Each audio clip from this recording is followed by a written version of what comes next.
I'm going to say this once and I want you to write it down. You are never too small to make money. You are never too small to grow an audience. You are never too small to change the world. Now, what I just said is not only for the people who are watching this that are in their teens or early 20s, they look better than most 30-year-olds. So what was this secret with these people? If you're someone who is sitting at home right now thinking you're too old to start a new career, if she was joking about wanting her husband to be ripped, why wouldn't she want her husband to work out?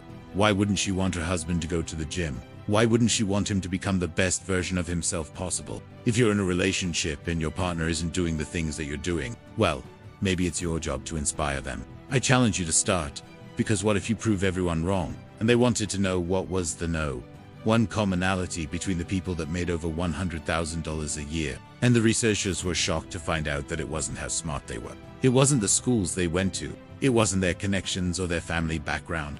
And let me tell you something else. You will feel amazing and be miserable, or have a dirty bucket and be happy. I know what most of you are thinking. And the more you fill it up with negative thoughts, with hate, with anger, with resentment, with jealousy, the more you fill it up with negative emotions, the happier you're going to be. You watch porn, you drink alcohol, you stay out late, you party, you eat junk food, you do all these things to escape reality. And what does that do? Now, I want you to finish that sentence. I am grateful for blank. I want you to write down 5 things you're grateful for. I guarantee you, the more you focus on the positive, the more you focus on the things that are going right in your life, the more grateful you will become, and the happier you will be. That fills up your bucket. But what happens when your bucket gets filled up? You become miserable. So what should you do? Should you start filling your bucket with positive thoughts? Should you start filling your bucket with things that make you happy? Find ways to make your bucket overflow with positive thoughts, positive emotions, things that make you laugh, things that make you feel loved, things that make you feel good about yourself. Focus on those things. The point is, whatever you focus on expands. So if you focus on the negative, it will expand and you will become miserable. Or if you focus on the positive, it will expand and you will become happy. Things that make you laugh, things that make you feel loved, things that make you feel valued, things that make you feel appreciated. Obviously, I would rather have a clean bucket and be miserable. You know why? Because that's the logical thing to say. But let me ask you another question. Which one of these buckets do you think will last longer? The clean bucket that's being used or the dirty bucket that's being used? The answer is obviously the dirty bucket, because it's being used more frequently. There's a famous quote that says, "No one can whistle a cheerful tune while emptying the slop bucket, but you must do both if you want a clean bucket." The one commonality was that they had a mentor. What if you proved the doctors wrong that said you'd never be able to run again? What if you proved the bullies wrong that said you're never gonna amount to anything? What if you prove your ex wrong that left you, or you left because they didn't believe in you? What if you prove all of them wrong and you accomplish more than you ever thought possible? Maybe it's your job to show them that it is possible. Maybe it's your job to lead by example. Now, I know what you're thinking. I can't control somebody else. That's true. This could mean that they had a teacher that inspired them to become better. But the point is this. We often underestimate how much influence we can have on other people. And sometimes all it takes is for you to be kind to someone, to be generous to someone, to help someone out, to pay it forward, to inspire someone, to share your knowledge with someone. And that alone can change the course of someone's entire life. You can't force someone to change, but you can change. They just got their real estate license. They just got a new job. They just started a new business. And it makes me so happy. It truly does. Not for the fact that I helped them necessarily, but for the fact that it inspires me to keep going. It inspires me to become better because I know that I have people following me that are watching my videos. And that's why I always tell you guys to share your success stories, because it helps others, but it helps us as well. And when they see you become the best version of yourself, when they see you crush it, they may want to follow in your footsteps. Now, I know what you're thinking, because it's none of her business. She doesn't care. Okay, here's the thing. When you see these couples that are really fit, you think it's genetic, but you're wrong. Okay, it's not always genetic. Sometimes they inspire each other to go to the gym. Sometimes they inspire each other to eat better. Other times they hold each other accountable. You're too old to become successful. You're too old to find the love of your life. Then you need to hear this, where they had obese individuals come in and they paired them up with another obese person and they told them to lose weight together. What happened was these individuals lost more weight than the other groups because they held each other accountable.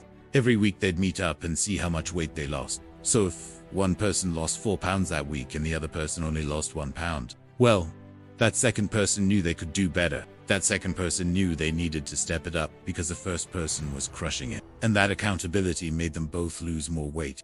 The other day I was reading an article, and this woman in the article was complaining that her husband didn't help her around the house enough, and she was his full-time maid. And she jokingly said, "I wish my husband was ripped like those guys at the gym. He'd be so hot." Then later on in the article, she goes on to say, "But I'm glad I married him because I think he's a great man. He's loving. We have a great relationship." A lot of times, it was on some magic pill that they took, or some magic cream that they rubbed on their face. It's because they changed their diet. They started eating healthier. They started working out. They stopped doing things that were destroying their body. Now, some of them did it for 2 months, and they felt great. Others did it for 6 months, and they felt amazing. But there is a lot of people that have done this for 1 to 2 years. And they look so good that when they walk into a gym, they get But also, for those of you who have lived a long life and still do you want to have much money, let me ask you a question. How many of you have ever seen one of these infomercials where they have the person in the before and after picture? And before is some old, wrinkly, nasty dude, and then afterwards is a ripped guy that looks like he's 25 years old. And they're talking about some supplement or some pill that you can take every day to turn yourself into this model-looking individual. Okay, how many of you have fallen for that? Don't lie. Okay, be honest. Just put it in the comments section. How many of you have actually purchased something like that? It's okay. Don't lie. It's okay to admit it. Now, how many of you found out after you took the supplements every day for 6 months that it did nothing? Okay. Now, who actually kept taking the pill? Because the infomercial would always say that if you keep taking this for the rest of your life, you'll live forever, and you'll be young forever. Well, guess what? None of you are any younger today than you were when you bought that product, right? Now, here's the crazy part. There are people that are 80 years old and they look better than most 50-year-olds. So I'm going to give you a challenge today. So let me ask you a question, and let me tell you a story about accountability. There was a study done on weight loss. Okay, the point I'm trying to make is this. If you're saying to yourself, "Oh man, I'm too old to start a business. I'm too old to do this. I'm too old to learn a new skill," then I challenge you to start anyway. There was a recent study done that followed over 200,000 people. Now, this could mean that they read books by authors that inspired them. This could mean that they had a coach every single day. I get messages from students telling me that they just graduated from cosmetology school. If you've been struggling for a while and you finally achieve a breakthrough, share your story because it will inspire others. It will inspire me. Let me ask you a question. Would you rather have a clean bucket now? I know what you're thinking. This is weird, but let me explain. Life is like that dirty bucket. When you feel bad about yourself, when you're jealous of others, when you're angry, when you're bitter, when you're upset, what do? So instead, what should you do? I hope that made sense. Now, I want you to write down 3 words in the comments. Those 3 words are, "I am grateful,"